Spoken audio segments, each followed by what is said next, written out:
This is incredible once again. Every country in the world, every organization in the world, terrorists for crying out loud, are making deals with President Trump, with the United States.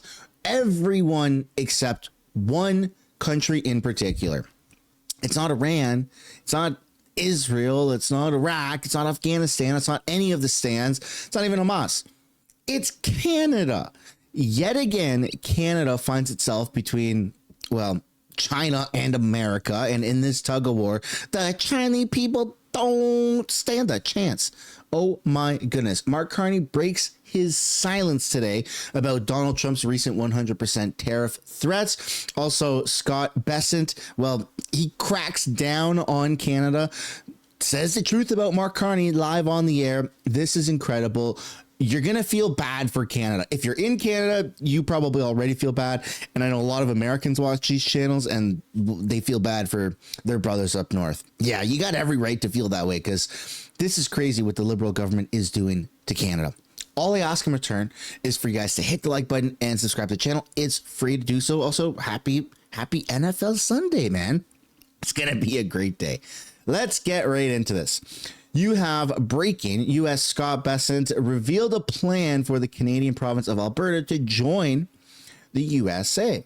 Alberta is a natural partner for the U.S. Here's Scott Bessent talking about the relationship between Canada and America, talking about how Mark Carney is not only failing Canadians, but he's also failing to do good by CUSMA, the free trade agreement between the United States and Canada. Let's have a listen. Here, Mr. Secretary, let me start with the threat that the president made just yesterday to Canada. He said if Canada makes a deal with China, it will immediately be hit with a 100% tariffs against all Canadian goods. Why is Donald Trump threatening Canada again with another trade war? Well, Jonathan, good to be with you.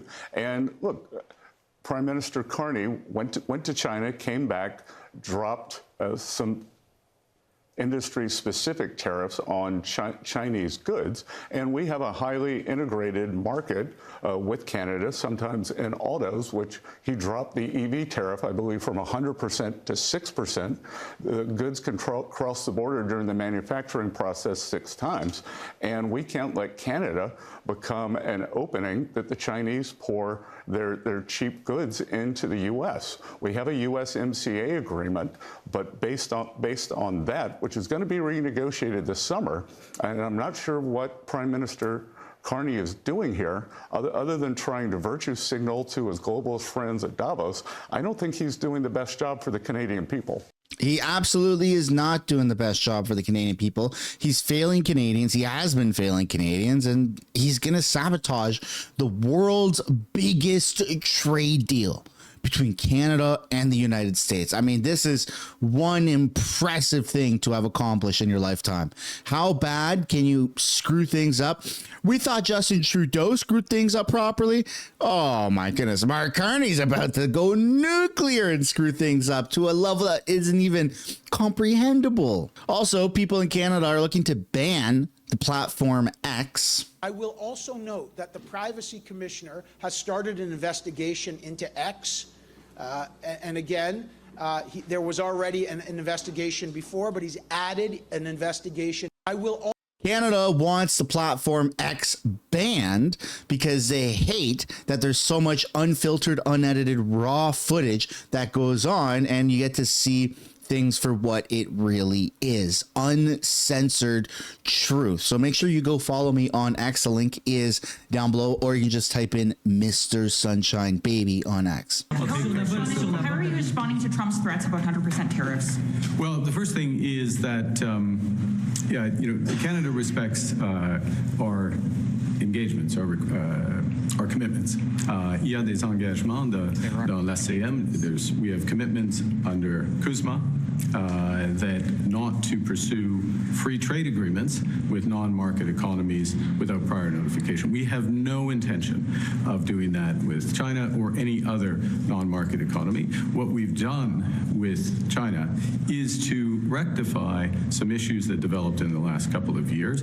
In many respects, we're going, to use the expression, back to the future with with respect to EVs, with respect to agriculture, with respect to fish products and other food products, but with additional protections. So, for example, back in 2023, we didn't have a cap on the number of EVs. We didn't have a requirement for a large proportion of those EVs to be affordable, highly affordable EVs for Canadians. So it's entirely consistent with CUSMA, with our obligations, which we very much respect under CUSMA and will continue to work that way forward. Sur l'abordabilité, affordability. vos actions et vos propos Your actions and recent statements seem to have angered Donald Trump, who now calls you governor, who says, well, 100% tariffs on Canada.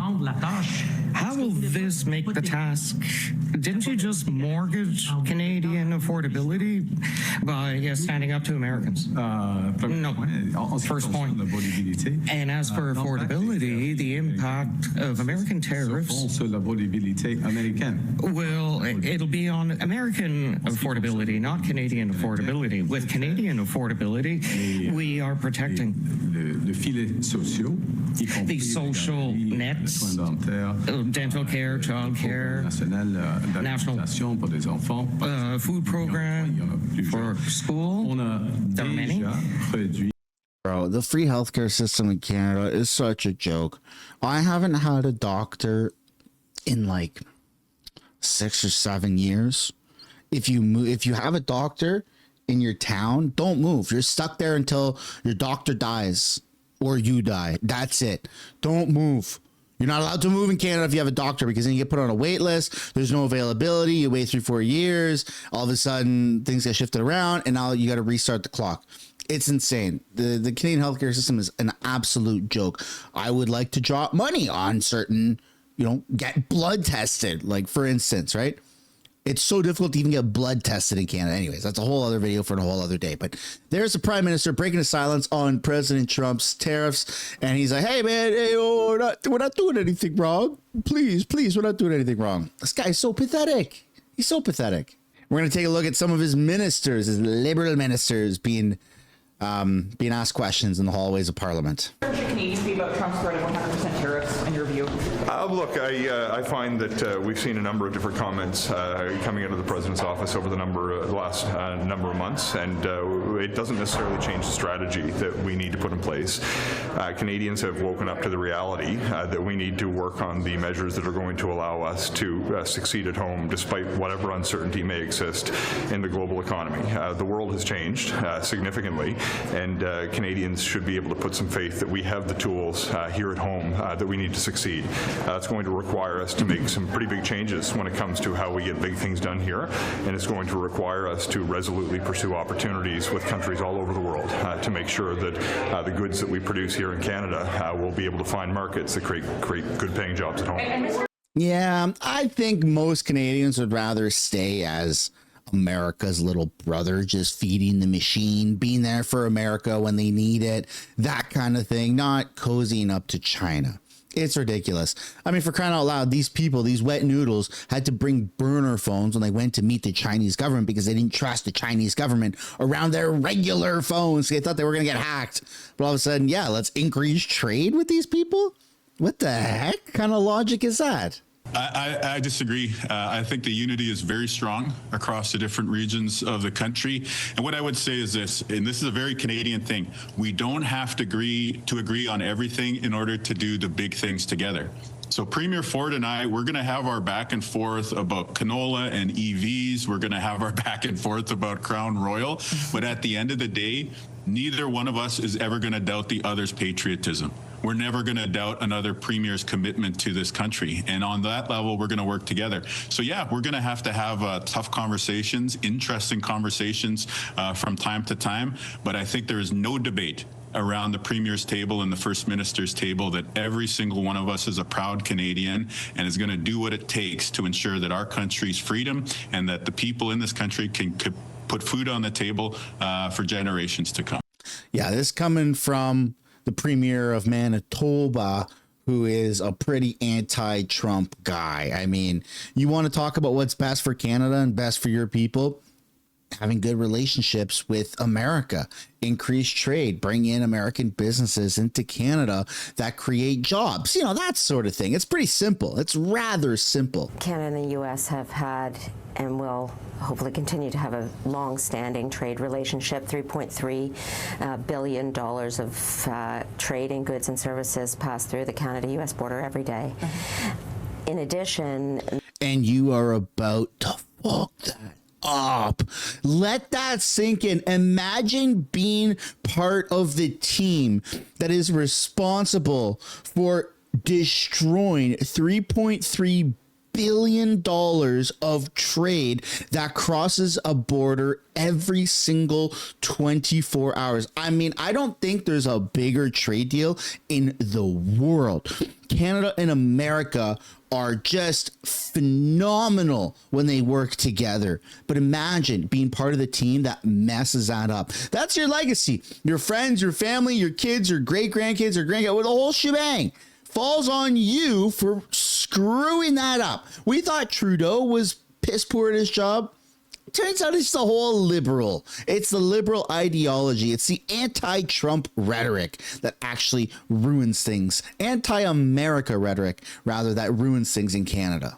The trip to China was very much about resolving trade frictions and settling some specific issues. There is not a discussion about a free trade agreement with China. That's not the purpose of the visit, and I'm sure that we'll continue to diversify our trade relationships across the board, recognizing the importance of the Canada-U.S.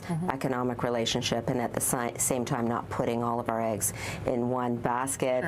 China, India, Indonesia, the Gulf states, $71 billion UAE investment coming to Canada. Those are the types of trade diversification strategies we'll continue to embark on. Canada. Yeah, there's a reason why we don't work that well with those countries in those parts of the world, because, well, we, first of all, don't share the same values. Second of all, our loyalty in Canada is to the West, is to America. Our purpose in Canada, being a small economy, is to quite literally help prop up American imperialism so that we in Canada can continue to thrive. Unfortunately, Canada doesn't have the leadership, and it doesn't have the population, and it really doesn't seem to have the drive to really become a superpower. We have the ability to do it. We've got the landmass to do it. We've got the resources to do it, but we don't have the people in Canada that want to be able to vote for the right things. They keep voting in these progressive liberal governments that are literally destroying us. So it's like self-inflicted pain. It's like punching yourself in the wiener and going, oh, I can't go out today, guys. My nuts hurt. Like it's weird. It's like psychotic behavior almost.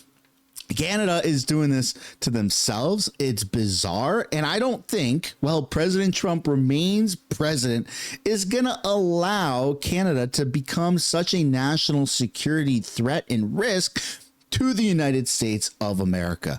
We're seeing literally in plain sight what a strong leader that borders a weak leader looks like. So that's the video, folks. Hit the like button, subscribe to the channel. Things are going to get very dicey in 24 hours from now. Parliament resumes, and we're back at it again. All right. Bye-bye. Enjoy your weekend. Have fun watching football. I'll be watching too. Bye for now.